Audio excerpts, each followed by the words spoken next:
everybody? Welcome into our MMA-only episode of The Early Edge. We are powered, as always, by SportsLine. I, of course, am your leader, the coach, and every single week, you guys asked for it, and we're going to give it to you. Our guy, Ian Parker, will bring him in just a minute, has been absolutely slaying it. We do PFL, we do Bellator, UFC. This show, we've got Bellator, Friday night, Mohegan Sun Arena. 9 o'clock is the main card.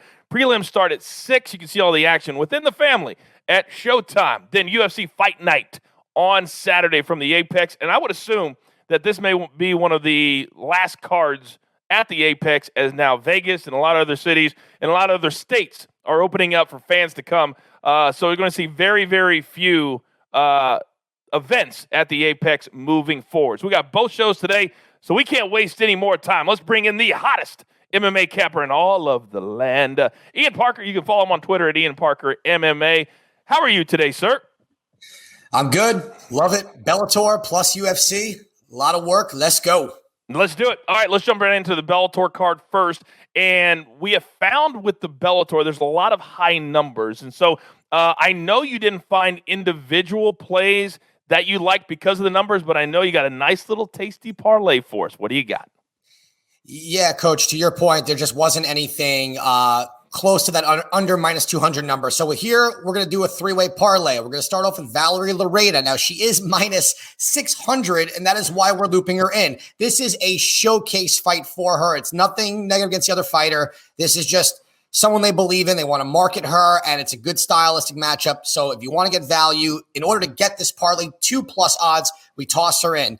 Next up, we're going to do Darian Caldwell. This is a guy that has been a top prospect for a while, coming off a loss to AJ McKee. He is fighting a very good submission specialist in Ego. However, his wrestling, his athleticism should get it done here. I really believe that, as long as he ends up on top, which he will. And then Austin Vanderford, for those that don't know that last name, Mr. Van Zant, Paige's husband. He'll be fighting Fabian Edwards. Edwards coming off a loss to a fighter that people didn't really know, and Vanderford's undefeated. This guy is good on top. He is good striking, and he's got better cardio than Edwards, so I expect him to get the win as well, and that's how we're going to wrap up the parlay. All right, I like that a lot. By the way, you heard Ian say that minus 200 number. For those of you who are new, kind of our baseline in MMA, which is very different than other sports like football, basketball, or baseball, our baseline is minus 200. Anything above that, we consider high odds. Anything below that is something that you can play with because it is so different. So really pay attention to the odds and the information that Ian is giving you. Okay, let's move over to the UFC now. Saturday night, 7 o'clock main card, prelim start at 4. That's a nice time. But you have found a few individual fights that you like, and I love this. So let's start with Algeo against Lucas Ramos. Ricardo, Bill are the first names there. Algeo, minus 125, and the Ramos coming back at plus 105. This is a featherweight fight, final fight of the prelim card. What do you like? Yeah, I like Bill Algeo in this spot. What he's shown us in his last 2 fights, cardio for days, doesn't get uncomfortable in any position. He doesn't panic, really strong fight IQ. And with Ricardo Ramos, I believe it's Ramos. I apologize. That's my mistake. I have seen him kind of have to always come from behind with like a spinning elbow. He doesn't handle pressure well. And Bill Algeo is going to bring the pressure. I just think he's better everywhere. And I think Algeo is a special guy to look out for. I like him in this fight. I think we're going to start like a trivia show, and it's just going to be on learning how to pronounce names in MMA, tennis, or give me another. I mean, these names are so ridiculous sometimes.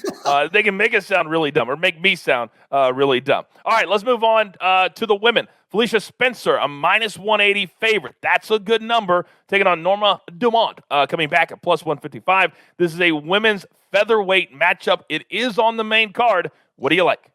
I like Felicia Spencer in this spot. This is a woman who went the distance with Cyborg and with Amanda Nunes. And any other fight she's had in the UFC, she's won. She's finished by submission. She's a very aggressive fighter. She's very strong. She's smart. She knows where she's better than everyone, and that's on the ground. And if you can go the full distance with both Nunes and Cyborg, I don't see anyone else in that division beating her per se. Norma Dumont has not had a lot of experience in general, let alone in the UFC. I think this is finally a fight where Felicia Spencer doesn't have to fight one of the 2 best women's fighters of all time. I'm going with Felicia Spencer here.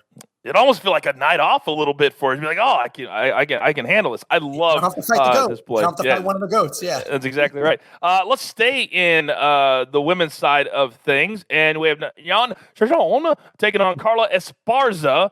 Now, minus 120 is the favorite. Esparza's coming back at plus 100. This is in the strawweight division. This is the co-main event of the evening. What do you like?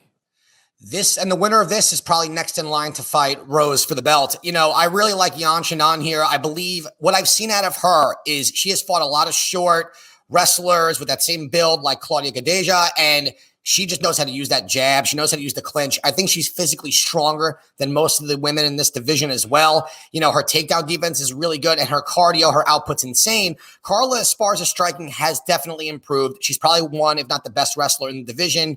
However, if she can't get Yan down, she loses. And I don't see it happening. I think Yan picks her apart and wins the fight. Yeah, Esparza doesn't have a lot of power. When I watch her fighting, I never feel like she's going to knock anybody out. And that's a problem. Yeah. That's a problem. Okay, before we get to our main event pick that I make you pick every single week, I want a little tasty UFC parlay that I can sink my teeth into. What do you got? Well, I'll start off with Josh Kulabau in his last fight. We saw him go to a draw against Jourdain. Jourdain was I think a minus 500 favorite on that because Kulabau was coming off a short notice loss against Jalen Turner. This is a very tough kid, well-rounded, with a full camp.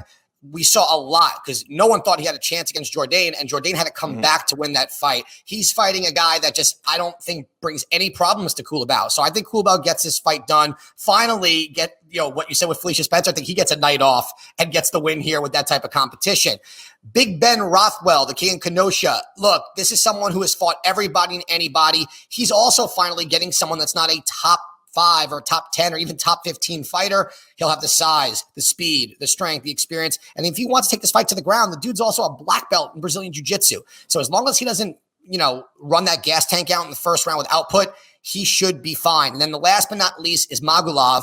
We saw in his last fight against Thiago Moises, dominated. I believe he's just going to do whatever he wants in this fight. And because of that, we're going to get plus 214 on this parlay, which I really like in this fight, Coach.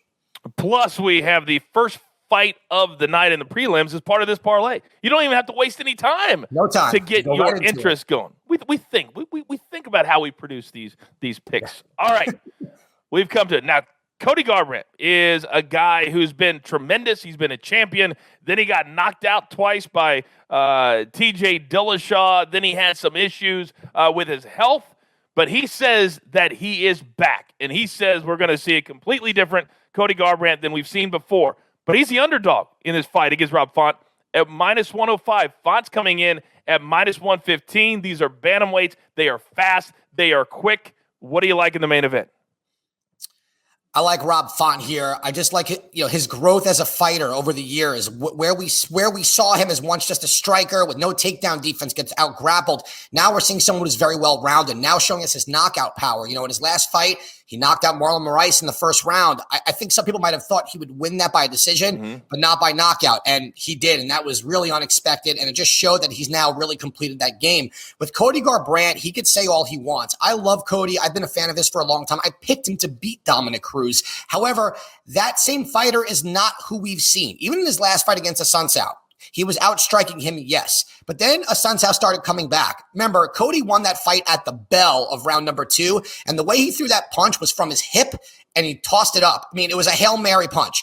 That won't happen against Rob Font. Cody is the guy that is not proactive. He's reactive in the worst way possible in MMA. When he gets tagged, he brawls, he swings for the fences instead of resetting, working calf kicks, and the dude could wrestle, and he never wrestles. I just don't think his IQ is there, even with a guy like Mark Henry in his corner, who's a great coach. I just see Font outworking him, better IQ, setting a better pace, and getting the win. So I really do like Rob Font in this spot.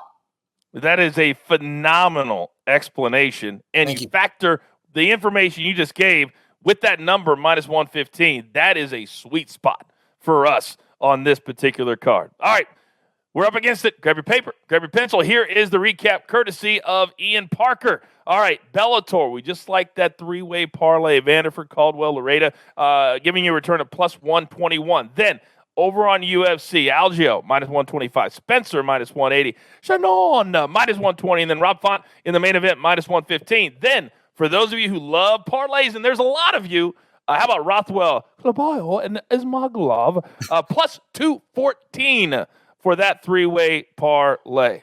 Boy, this is going to be a fun couple of days. Bellator Friday night, UFC on Saturday night. You've got your marching orders. Let's take all of these tickets straight to the MMA pay window.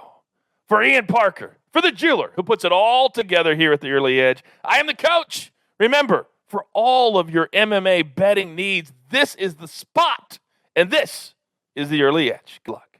Do you want best bets in your feed every single day? All you have to do is hit that subscribe button to stay up to date with all things Early Edge.